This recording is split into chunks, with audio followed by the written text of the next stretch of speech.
Chapter 4. The next week passes with no incidents in Shantytown, and everyone thought that was the end of it. The leader, who has anointed himself wizard, calls together the gang to discuss their next night of fun. For them, it is a real hoot to see those black devils run when they see the ghosts ride into their camps. The blacks have a real fear of ghosts, which makes it easy to scare the daylight out of them. They all meet on the bluff overlooking the shanty town, dressed in their frightful garb. Let's show them something they won't forget, fellas. Snatch one of their little Pekingese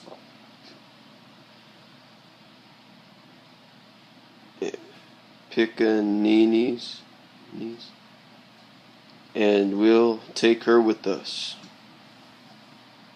The gang spur their horses and charge into the dark, sleepy shanty town, where the blacks have bedded down for the night. Firing into the air and shouting obscenities, the occupants come running out of the sight of ghosts, attacking them. Confusion is the first reaction, while they are frozen with fear. The riders circle in on a little lone black girl, snatching her up onto a horse's back. Her mammy sees what has happened and runs after them, screaming and waving her arms. Laughing as they ride away, the mammy throws herself to the ground and weeps. They pull up to let the horses catch their breath, and one of the gang asks, "What are we going to do with her, boss?" There is a lion shack not too far from here we can use. It's far enough off the beaten path that no one will think to look there for her. Turn up this next draw and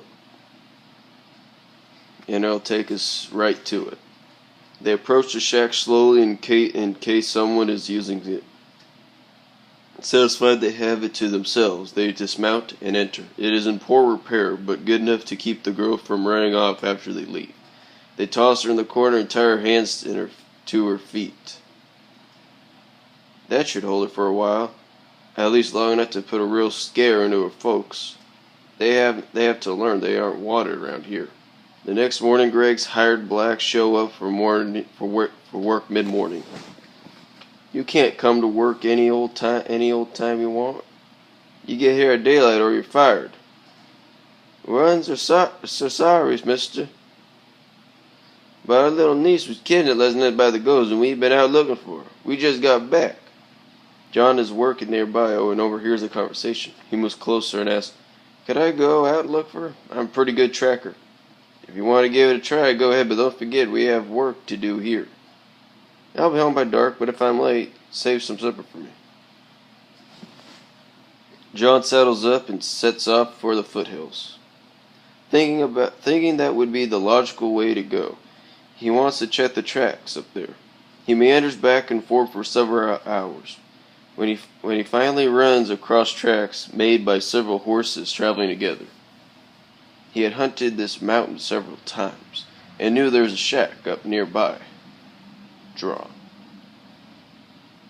That would be a place to check out. So he heads up there, spurring his horse to a slow, steady trot. Finally, the shack comes into view, and he moves cautiously in case it is occupied. Flinging open the door, the little girl screams in terror, "Hey, it's me, John. I'm not going to hurt you. I'm just going to take you home."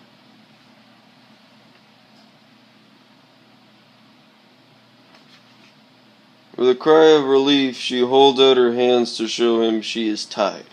He moves closer and removes the ropes, leaving her to throw her little brown arms around his neck. "What's your name, little girl?" "My mammy calls me Jasmine. She named me after a pretty sweet-smelling flower that grew on the plantation where I live." "That's a real pretty name, Jasmine." He takes her to his horse, and together they ride double down the hillside, leaving the nightmare experience of the night behind them.